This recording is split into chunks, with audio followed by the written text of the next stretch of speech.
Hi guys, this is GSMDome and I'm here with a review of the Samsung Galaxy A54 in a beautiful lime version. So this is the typical mid-ranger for 2023. It's the highest end mid-ranger that Samsung has launched so far from the Galaxy A series, priced at around $450, descending from $500. Okay, so it's IP certified, it has a glass back, it has a triple back camera instead of quad camera like the predecessors. It's got an Exynos CPU inside, it's got micro SD, it's got stereo speakers and a 50 megapixel camera with OIS. The screen is smaller this time around, 6.4 inches instead of 6.5, and it's a pretty well built phone. So let's see what's special about this mid-range device. So design wise, I have to say that the screen to body ratio has decreased. The predecessor had smaller bezels, while the Galaxy A53 had an 85% screen to body ratio. This one has an 82% screen to body ratio, so thicker bezels around. There is glass at the front, glass at the back side, which I wrongly called plastic in the unboxing. Anyway, there's also a plastic frame, to be honest, and IP67 certification. The device is pretty easy to handle, possibly on account of the, I would say, small diagonal for nowadays, and the punch hole is also pretty small. The hue we have here is lime green, it's pretty good looking. The finish is glossy. There are also versions with graphite, violet or white. The grip is fine for me, even though the sides are a bit curved and so are the corners. Okay, so I would have preferred narrower bezels, but we get what we can from here. The screen, as I mentioned before, is a 6.4-inch Super AMOLED with a Full HD Plus resolution, and also the predecessor had a 6.5-inch screen, so yeah. 120Hz refresh rate, Gorilla Glass 5 protection, and HDR10 Plus support part of the package. Now the actual experience will be shown to you via this, well, test. Okay, so you have this one here. Let's go full screen, maybe. Okay, so as far as the screen experience is concerned, we got a bright panel here with deep blacks, vibrant colors, and also wide view angles, as you can see for yourself, hopefully. The contrast is fine, even in full sunlight, so all in all I'm pretty happy with the screen we have here. Now going further, we put the screen under the microscope and we found pentel matrix pixels, while when we did the brightness test we achieved 798 lux units, which is a solid result. Much more brightness than the predecessor. Galaxy A53 had 472. We also surpassed Xiaomi 12T Pro. We surpassed Motorola Edge 30, but we're below the Huawei Nova 10 Pro and the Redmi Note 12 Pro. There are some settings for the screen which you can find here, so you can go here, display, dark mode, adaptive brightness, motion smoothness, which is basically the refresh rate, as well as eye comfort shield, and the screen mode can be set to vivid, natural, plus some extra settings here for white balance. We're very happy with the screen, and now we go further to other things like the CPU. In this case an Exynos. While Samsung may not use Exynos for Galaxy S23, it uses one for the Galaxy A54. Exynos 1380 5nm octa-core 2.4 GHz with a Mali G68 MP5 GPU, 6 or 8 gigs of RAM. We have the version with 8 gigs of RAM here, and also with 120 GB of storage. There's also a version with double that amount. The good news is that they also get a micro SD card slot, and I didn't notice any throttling or overheating. You can run games pretty fine on it, and the lag only appears initially on the device. After 1 or 2 days it should be gone. Okay, so the performance drop is about 14% when it comes to the throttle test, and when it comes to the benchmark we did the tests here, so yeah, let's see them.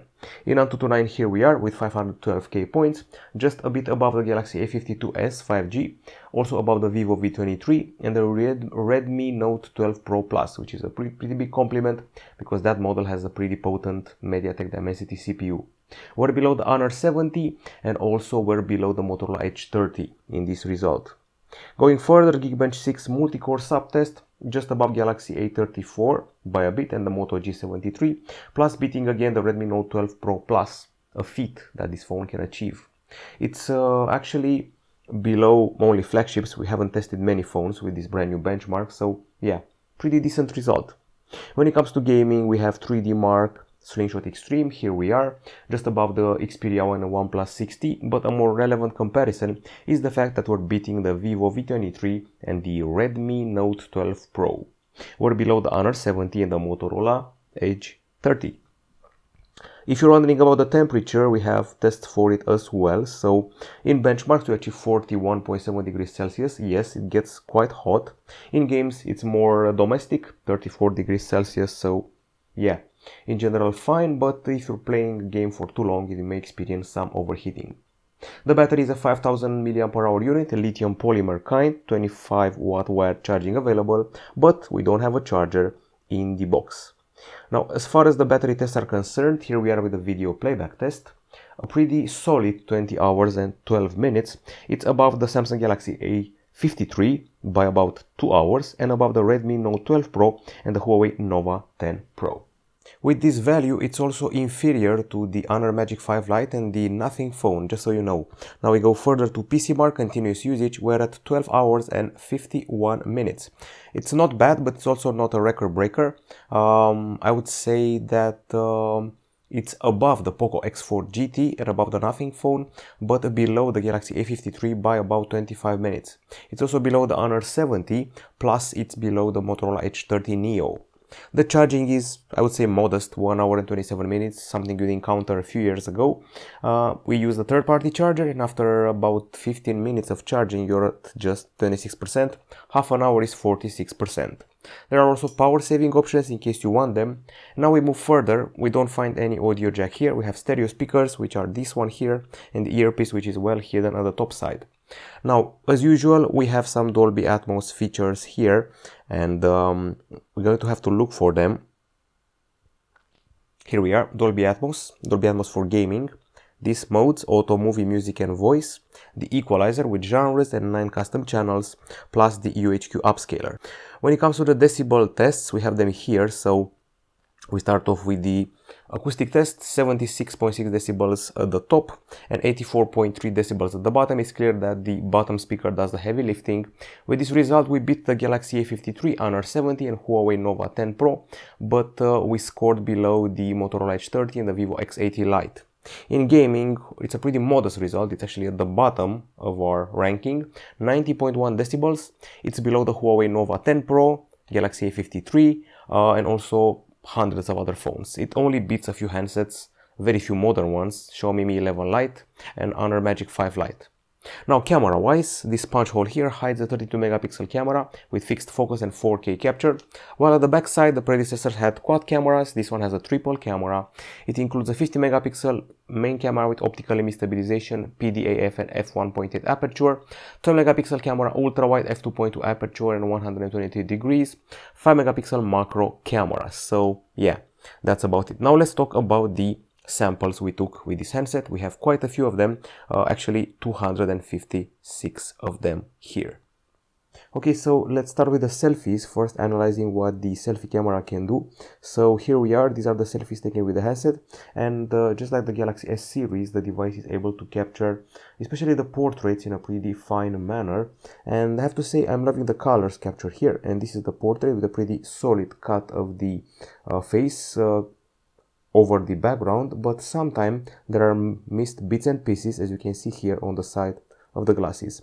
But the texture is spot on, the colors are fine, and so is the texture for the clothes and the skin, and you can see a lot of details. All the wrinkles are there and all the details, and there's not much beautification going on, which is a nice thing to see. However, the things in the background tend to be a little overexposed. Now that we're done with the front camera, let's talk about the main camera. I have to say that the main camera is light hungry, so you'll capture a lot of light and some unrealistic colors here and there, particularly the greens.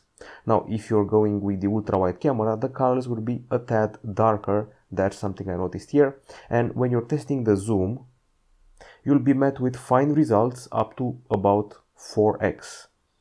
Following 4x, you will not be able to distinguish the faces of the people, so yeah, maybe stick to 4x. More than that, it's useless.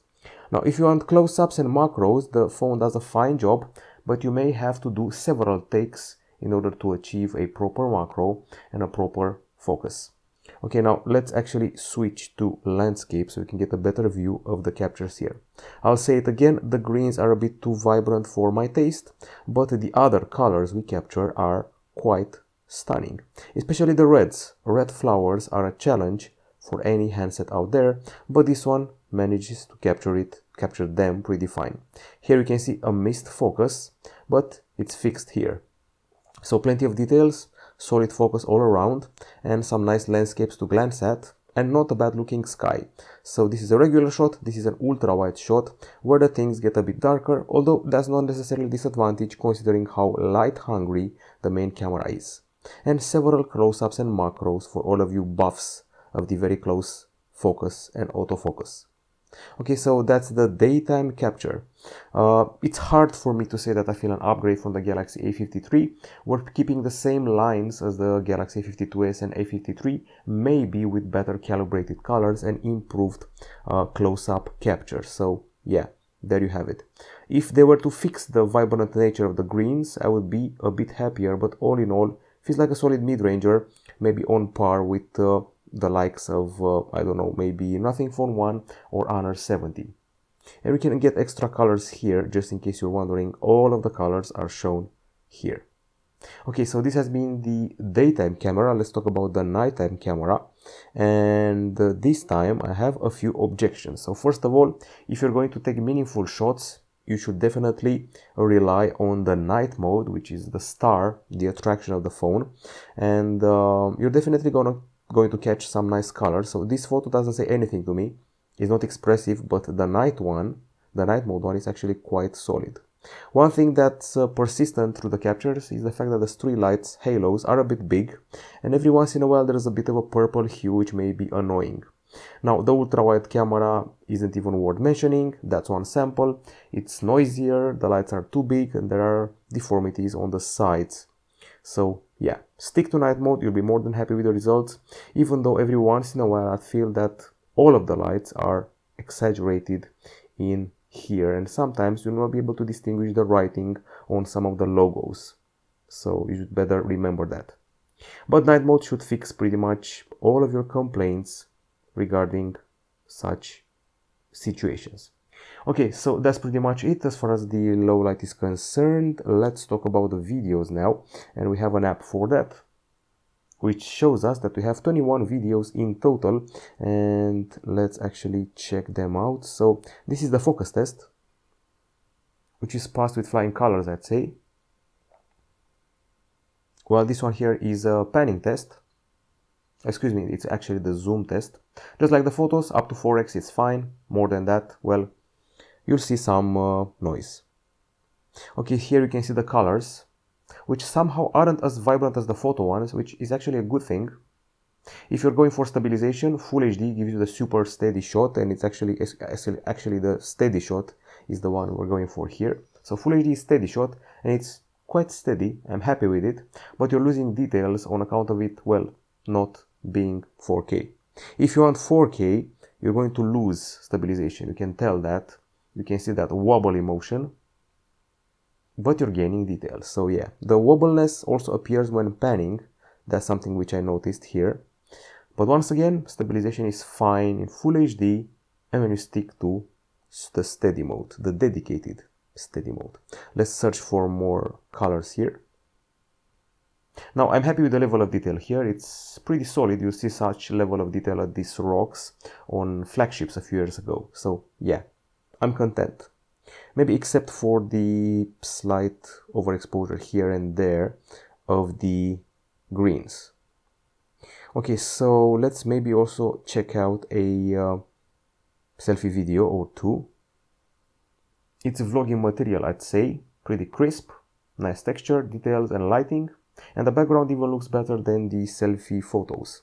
Now, if you're going for the nighttime, I'm sure this would be pretty relevant. It feels like it's, well, limited. I see reflections, I see a bit of noise, I see big streetlight halos, and the details fade away in the distance. So yeah, the limitations of the mid-range phone are apparent here. But the zoom isn't half bad, I'll admit it. And the colors aren't half bad for the blue bus as well. Okay, so we're pretty much done with the camera. It's on par with the mid-rangers from last year, because this year we haven't tested many, so I think it can maybe fight the Xiaomi 13 Lite, but we'll have to see that when we properly get to test it. Okay, so I think it's time to address the connectivity now. We're dealing with a 5G phone with Wi-Fi 6, Bluetooth 5.3, NFC, USB 2.0 with OTG, GPS, and it has some pretty okay calls. We have here the speed test achieved for this device. When we went in Wi-Fi up to 540 megapsecond downloads and 742 megapsecond uploads. While the 5G test, well, we're going to perform that later and come back to you with more information. Now, software-wise, this is Android 13 with One UI 5.1 on top, and it's actually 90% of the Galaxy S23 experience. We're being promised 4 years of Android updates and 5 years of security updates, and we're still using this edge bar here. We can also replace these buttons here with navigation gestures, and we also have a fast fingerprint scanner embedded in the screen. Since it's the brand new One UI, you got the brand new widgets here, including the battery one, and you can also use stacked widgets and apply these brand new widgets and widget formats to your home screens. You can also add virtual RAM for the settings, from the settings. So you go here to the battery and device care. You basically have all the resources: battery, storage, and memory. You can clean now and use the RAM Plus feature to add up to 8 gigs of RAM on the handset. This is an important area to keep your resources in check. Then we have the digital well-being, we have the advanced features, labs, side key, motion, gestures, one-hand mode, video call effects, game launcher, dual messenger. Security and privacy is also important with biometrics, lock screen, Find My Mobile, app security, blockchain key store, and so much more. You can customize the experience from here with a bunch of themes, wallpapers, icons, and always on displays. And of course there are the customization options which are, well, attached to Android 13, taking colors from the background and all that. And then we have the connected devices area where you can connect your headphones, your watch, link to Windows, multi-control, connect to your wearables, SmartThings, and Android Auto. We have the modes and routines to make your house smarter and activate certain modes once you start vacuuming or using the washing machines or winding down. And these are the routines which you can set up for yourself for a certain moment of the day or a certain place. Okay, so I think this is pretty much it. I'm sure I forgot something, but definitely more in the text review.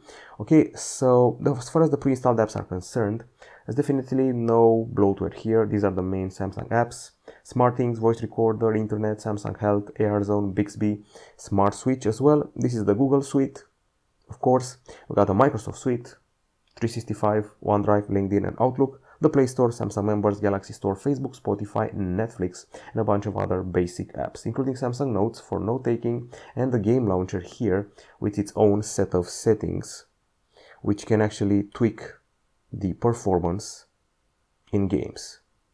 You have a game booster, by the way, and a few other features, which once again may help with the experience.